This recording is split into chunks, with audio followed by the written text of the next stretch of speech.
Hi there, I'm Terces and I want to welcome you to the Unreasonably Grateful podcast, Living in Grace by Choice.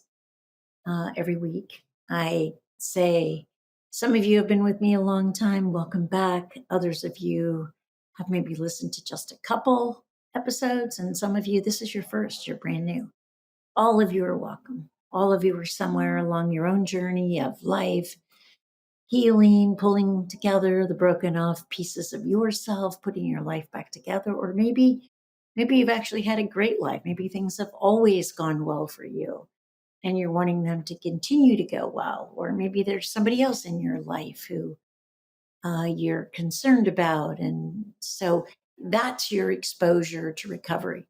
But wherever you are, I'm glad that you're here. And I know that we all learn from one another's stories.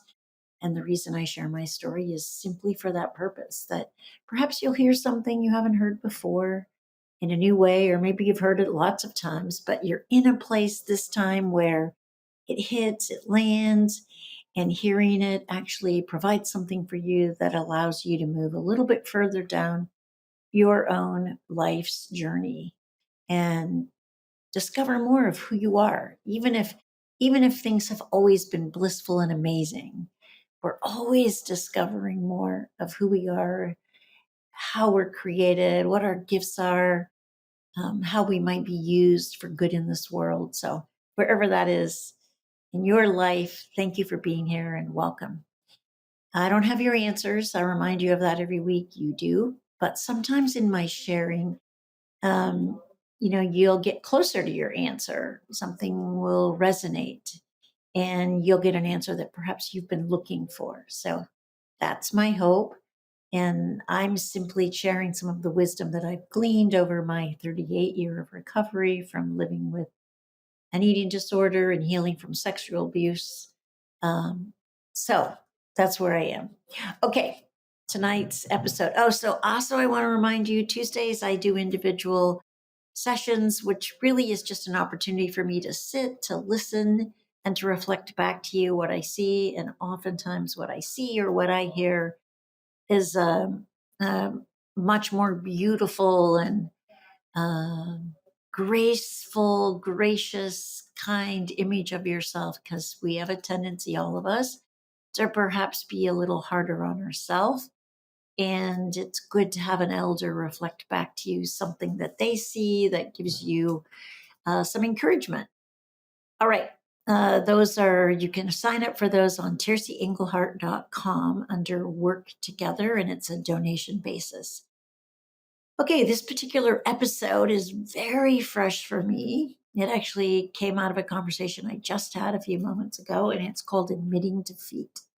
Now, last week I talked to you about my upcoming surgery in April around having a subperiosteal dental implant.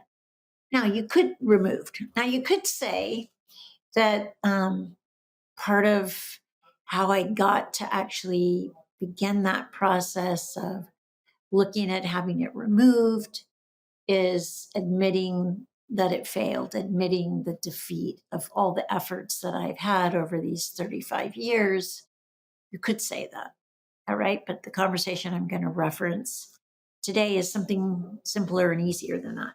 So, my husband and I manage the creamery part of our farm, and we have two amazing young women, Emma and Rose, who own and manage and lease from us the vegetable business. And on Wednesdays, we rotate taking turns and going in. They drop off veggies and we fulfill the creamery orders, and they take them with them 1 week, and 1 week we deliver them.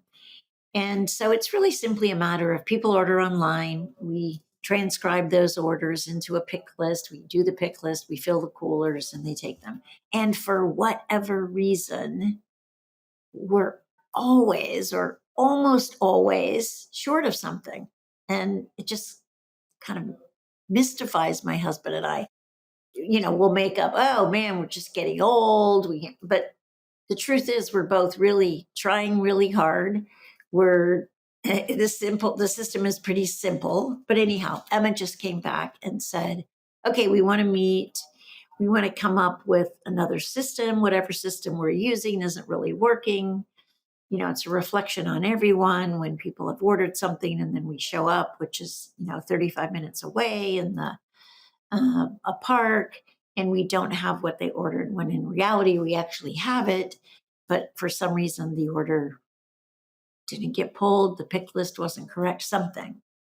So, what I want to share about is the experience of admitting defeat. So, first of all, yeah, I'm happy to meet with them and come up with another system. But actually, that can't happen until we first admit the defeat of where we are right now. It's certainly not our intention for them to show up to deliver product and not have what was ordered. It's not our intention to not fulfill it. But somehow that's happened, and it's happened more than once, probably more times than not. It's always a celebration if we get it actually right. So, I think, first of all, we just have to admit the defeat of it. And I can hear the argument inside of myself trying to defend it or justify it. And perhaps in what area of your life you're looking at, there's some experience of defeat.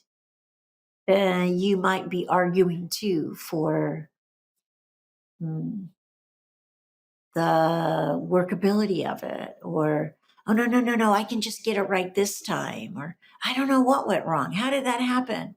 My husband and I both do it together. We double check each other's work, or whatever it is. Like, that justification is just in the way of saying, okay, great, I get it. Whatever I'm doing isn't working. So that's the defeat. I get it. I can apologize for it. But really, they're simply admitting the defeat. So once I get to that, I can let go of how I think it could work when it isn't, and instead take a look at, is there some new way that perhaps we haven't embraced or seen or are aware of? Maybe there's something that we can experience as other people contributing to us. Like, the truth is, it's just not that hard. And yet, somehow, the way we're doing it isn't working. So, what I want you to do this week is to look in your life and look at where there's something in your life, and it may be something that's simple, but however you're doing it, it isn't getting the result that you're committed to, that you want, and all the effort you've put into it, and all the justification and explanation, it still isn't happening. You're not getting the result that you want and are committed to. So that's an area of your life where you want to admit defeat. It's not a bad thing that you're defeated. It's simply not workable. Whatever we're doing isn't working. And so, because we're committed to delivering, in our case, a product that people have ordered on time, then in admitting the defeat, we can start to look at a new possible way to fulfill on what we're committed to. Okay? So I want you to take that on this week and see, where is it in your life where you could just say, I get it. I'm defeated in that area. And then you'll be able to embrace and discover something new. All right? Have a great week, and I'll see you here next week.